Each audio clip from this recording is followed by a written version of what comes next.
Shang-Chi and the Legend of the Ten Rings is directed by Destin Daniel Cretton and stars Simu Lee, Tony Leong, and Aquafina. And in this film, we follow Shang-Chi, who in his youth was trained to become an assassin, but he left that lifestyle and moved to San Francisco and became a ballet assistant. Now, something gets him sucked back in, and that thing is the Ten Rings organization.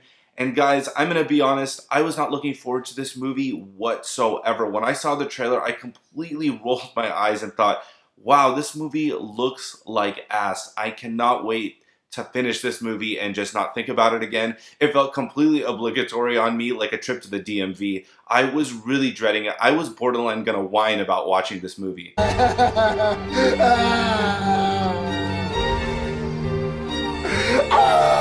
But damn, was I freaking wrong about this movie. Apparently, I don't know what the hell I'm talking about, because this is one of the best Marvel solo movies since Thor Ragnarok. But is it as good? I don't think so. Does it meet the hype? And is this the best origin MCU movie? It actually might be. There's a lot to love and a little bit to not love, and I'm going to tell you why right now. Going right into the pros, this movie has the best action in any MCU movie ever made. The fight choreography on display here is incredible. The bus scene you guys saw in the trailer isn't nearly as cool as what you're actually going to get in the movie.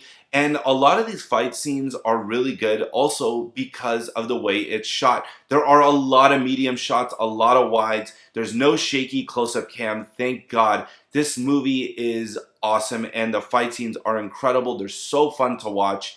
And another great thing about this movie is its villain. Tommy Leong as the Mandarin is one of the best villains we've had in the MCU in a very long time. I think Marvel does have a villain problem. I like Thanos, Killmonger, and Loki, but we don't have many of those great villains in the MCU, and it's so refreshing to see. We get that because we get so much time with this villain, and you kind of sympathize with him a lot. He's a family man, he's smooth, he's scary and intimidating. Be careful how you speak to me, boy.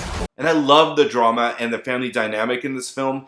It really makes you care about the characters, and all the actors do phenomenal, and Simu Lee as Shang-Chi is incredible. He's going to have a bright future in the MCU, in my opinion. And that's what makes this movie so good, is that you also, on top of the awesome stuff you get with the great shots and the fight choreography, you care about these characters, and that's most important because when you get an action scene with them, you are very scared for their lives, and this movie does a great job with this character development as well. Now on to the cons. The third act of this movie completely fell apart because it feels like an entirely different movie. I was really digging how grounded this movie was, and then it became an over-the-top CGI fest, and it's very obvious CGI as well. It really changed course, and I wasn't a fan of that because I was really liking what I was getting. And honestly, this movie at that point kind of became an MCU movie. And I like Marvel movies, but they're very formulaic.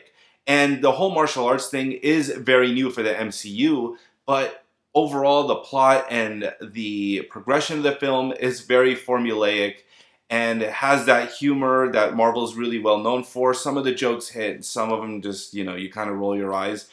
But yeah, the third act was really weak and kind of went in completely off the rails, to be honest. And honestly, this movie feels like a culmination of other movies like Crouching Tiger, Hidden Dragon, or even A Bronx Tale. There's just no Jackie Chan saying he doesn't want any trouble.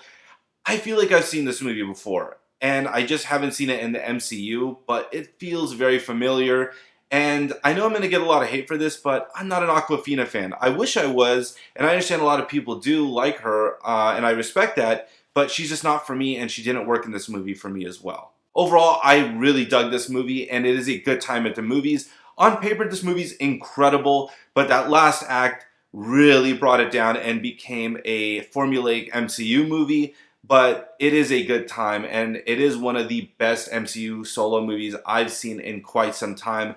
With that being said, I'm going to give Shang-Chi and the Legend of the Ten Rings a B+. Now I want to know what you guys think. What is your favorite MCU solo or origin film? Let me know in the comment section down below. Also, I'm going to be doing my annual Halloween special where I'm going to be talking about the best horror films to watch during October. Smash the crap out of that like, subscribe, and notification button if you want to see more movie reviews. As always, have your tickets ready. I'm going to see you guys at the next movie.